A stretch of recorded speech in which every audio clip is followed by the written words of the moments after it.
Hello everyone, and welcome to my channel. I'd love it if you could leave a comment letting me know where you're listening from around the world. Also, don't forget to like and subscribe if you're enjoying this video. Story 1. I've always liked the quiet of the woods. The kind of quiet that swallows everything else. The distant hum of traffic, the low chatter of city life. Even your own thoughts after a while. So when I decided to spend a weekend alone in Shenandoah National Park, I thought I'd finally find that peace. I set up my small tent in a clearing near Big Meadows, far enough from the main trail that I wouldn't have to hear anyone else. My backpack, a few supplies, and a stack of books were all I needed. The first night was exactly what I expected. Crickets chirping, the occasional distant hoot of an owl, wind whispering through the trees. I read for a while, then fell asleep to the soft rhythm of nature. But that peace ended the next night. It started with a rustle at the edge of the treeline. At first, I told myself it was just a deer or maybe a raccoon.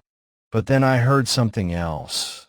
Something too deliberate, too heavy to be an animal. Slow footsteps circling the campsite. My heart jumped and I froze. My instincts screamed at me to stay quiet, to not move, but every fiber in my body wanted to run. I unzipped the tent just enough to peek out. The clearing looked empty. Moonlight spilled across the grass, painting everything in silver, yet I saw nothing. But then came the whisper, or maybe not a whisper, more like a breath, wet and hissing, carried on the cold night air. My stomach tightened, nausea rising. I reached for my flashlight, hands shaking, and swept a beam across the clearing. There, across the open grass, at the edge of the tree line, was a figure. Tall, thin, so thin it almost seemed unreal. It stood perfectly still, like it was carved from shadows. No face, just a dark, empty shape that felt like it was looking right at me without eyes. I stumbled back into the tent, heart pounding, trying to tell myself it was some other camper playing a joke. But the clearing was too remote. No one else had to be here. I stayed awake the rest of the night, flashlight in hand, every nerve screaming. Every rustle in the leaves made me jump. I didn't sleep. Morning came, weak and gray, and I forced myself to pack up. My food was gone. Every single bag, every can, every granola bar. I hadn't left the tent open. The only thing left behind was a single muddy footprint leading back into the forest, and it didn't look quite human. Long, narrow, the toes spaced wrong, dragging slightly as if the thing was gliding instead of walking. I left as fast as I could.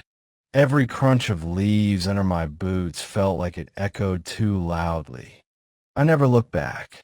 I've been camping before, and I've been alone before, but I've never gone back after that night. Weeks later, I still replay it in my mind. What I saw or thought I saw wasn't human. No person moves that slow, that deliberate, and no animal makes a whisper that sounds like a wet breath in the dark. I've tried to convince myself it was a hallucination, stress, lack of sleep, maybe even hunger. But then I check my backpack occasionally. Even when I lock it in my room, the thought lingers. What if it's still out there, watching, waiting? And the worst part, that footprint. I can still see it in my mind, leading into the woods, into the shadow where the moonlight never reaches.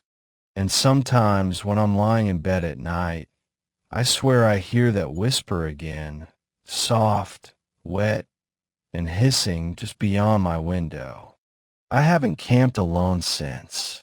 I can't, and I don't think I ever will. Because whatever it was, it's not done watching, and I'm not sure it ever will be. Story 2. I found a listing online late one night, scrolling through cabins tucked away in the Smoky Mountains. It promised isolation, a place to forget the world, a true off-grid retreat. No Wi-Fi, no cell service, just you in the forest. Perfect, I thought. I needed to disappear for a weekend, and this seemed like the perfect escape. When I arrived, the cabin sat deeper in the woods than I expected. The gravel road had given way to a barely visible dirt path, flanked by thick pines. The air smelled of wet earth and old leaves, and the fading light made the shadows stretch long and unnatural. The cabin itself looked abandoned. Its wooden siding was gray, almost silver in the dusk, and the windows were clouded with grime. The door wasn't locked. I hesitated for a second, then shrugged and stepped inside. The inside smelled of dust, old wood, and something I couldn't identify, like the faint tang of iron. Everything looked like someone had just been there, then vanished. The kitchen counter had 3 plates, each with silverware carefully placed, and one chair was pulled back slightly, as if someone had just risen. I laughed nervously. Maybe the previous guests had left in a hurry, I thought, or maybe the owner staged it this way to look rustic. I shook off the unease and started unpacking my bag. By nightfall, the isolation felt complete. No sound of cars, no distant hum of civilization, just the forest breathing around me. I had a small lantern, and I lit a fire in the tiny stove, hoping the warmth would chase away the chill. But as darkness settled, I felt it, the weight of the cabin pressing in. The walls seemed closer, the shadows deeper. I was lying in bed when it started. At first, it was subtle, scratching sounds from the roof. I froze, thinking maybe a raccoon or a branch, but it didn't stop. The scratching grew deliberate, heavy, dragging across the shingles like claws. My heart started to hammer. I told myself it was nothing, just an animal. I closed my eyes, hoping to drift off. Then came the laughter, low, guttural, from the corner of the cabin. I bolted upright, my lantern shaking in my hands. The sound wasn't human, not entirely. It rattled my chest. I aimed the light at the corner. Shadows twisted there, pulsing, almost like the walls themselves were alive, inhaling and exhaling in time with my panicked breath. I could see nothing concrete, just a darkness darker than the night outside. And yet, it felt alive, watching, waiting. I grabbed my bag and ran. My feet stumbled over roots and loose stones, the lantern swinging wildly, casting giant, jagged shadows that moved with me through the forest. I ran blindly, thinking only to reach the road, to reach safety. When I finally stumbled onto the main road, gasping, heart racing, I froze. My car was gone. The tires, the headlights, even the faint smell of leather. Nothing. Just the road stretching endlessly, flanked by trees that whispered in the wind. I wandered for hours, calling for help on my cell. Dead zone. No signal. The first hint of panic blossomed into full-blown terror. The sky began to lighten, but the forest didn't feel safer. It felt like it had shifted overnight, like I'd been pulled into a different place, one that mirrored the real world but was twisted, unwelcoming. When I finally made it to the nearest ranger station, I barely caught my breath before explaining. The ranger, a woman with kind eyes but a skeptical frown, pulled up the map. "There's nothing here," she said. "No cabin. The land has been empty for decades. It's stayed on now. Just forest. No roads. No structures. Never has been. Are you sure you had the right coordinates?" I showed her the listing. She squinted, then shook her head. "That's not possible. That property's been untouched since the 80s. Nobody could have built anything here. You sure you didn't take a wrong turn?" I didn't say anything, because I knew exactly where I'd gone. The path had been there. The cabin had been there. I'd touched the counter, smelled the air, seen the plates and the chair. And that laughter, I would never forget that sound. When I returned home, I tried to rationalize it. Stress, sleep deprivation, maybe even a mild hallucination. But my mind kept replaying the image of the corner, the pulsing shadows. And sometimes, late at night, when the house is quiet and the air is still, I swear I can hear scratching on the roof, low, deliberate, like claws dragging across shingles. And I know, somewhere out there, in the forest that shouldn't exist, that cabin waits, waiting for the next guest. I can still see it in my dreams. The plates, the chair, the corner that moves, breathing, alive.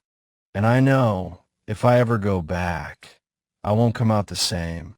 Or maybe I won't come out at all. Story 3. I had always loved the idea of getting lost in the wilderness, of cutting myself off from the world for a while. So when my two friends suggested a week-long trip to the Boundary Waters canoe area in Minnesota, I didn't hesitate. The plan was simple: paddle, fish, and sleep under the stars. I thought it would be peaceful, maybe even boring, but in the way only nature can be. I was wrong. We arrived mid-afternoon, carried our gear down narrow trails to a small, secluded lake, and set up camp. The water was dark, smooth like black glass, reflecting the surrounding pines perfectly. That first night, we built a fire near the shoreline and swapped ghost stories. Campfire classics about things in the woods, things that might watch you while you sleep. I laughed along, but there was a gnawing unease at the back of my mind. Something about this place felt off.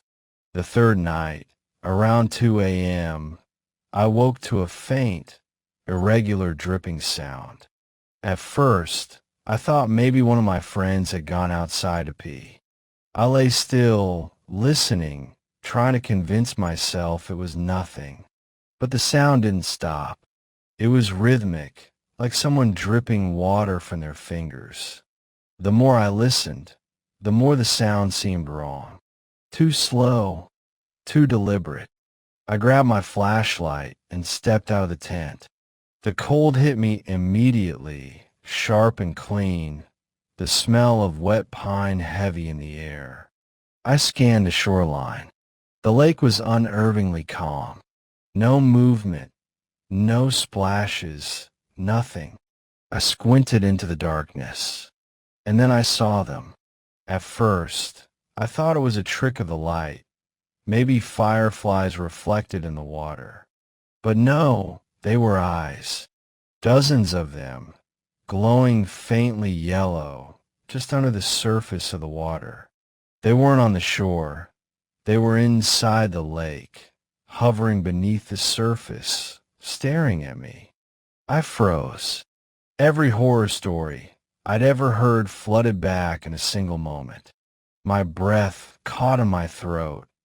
my pulse hammering in my ears. I stumbled back to the tent, heart racing, flinging the flap open to wake my friends. "Did you see that? There are eyes in the lake." I gasped. But when we went back together, the lake was calm again. Nothing. No glowing eyes. My friends looked at me like I was crazy, and we laughed nervously, telling ourselves it was just a reflection, a trick of the firelight on the water. I want to believe that. I really did. Morning brought no relief. We went out to check our canoe, tied near the edge of the lake. Deep, jagged claw marks had been gouged into its side, fresh and raw. The scratches were wide, like something heavy had dragged its claws along the wood. My friends argued it had to be a bear, but I knew better. Bears didn't wait silently under the water until 2 a.m. to watch you. That day, I couldn't shake the feeling that the lake was alive. Every ripple, every shadow made me tense. When night fell, I tried to sleep, but found myself constantly peering out the tent, expecting those eyes to rise from the darkness at any moment. The next night, I didn't dare sleep at all. I stayed awake, leaning against a tree, flashlight trembling in my hands, watching the black water. And I swore I saw them move. The eyes didn't just float, they shifted closer, always just beneath the surface. I never saw bodies, never saw shapes, just those eyes, dozens of them, staring. It was as if the lake itself had a consciousness, waiting, judging. We left the fourth morning, canoeing back through narrow channels, my friends laughing at nothing in particular. I didn't speak. I didn't need to. The memory of those eyes burned behind my eyelids. Even now, weeks later, I can't look at still water without checking twice, expecting to see them staring back at me. I've told people the story. Most laugh politely. Some shake their heads. But I know what I saw. And I know the boundary waters aren't just quiet lakes surrounded by trees. There's something beneath the surface, watching, waiting. And I swear, it remembers you once it's seen you. I haven't gone back. I won't. Because some things don't stay hidden forever, and some eyes never stop watching.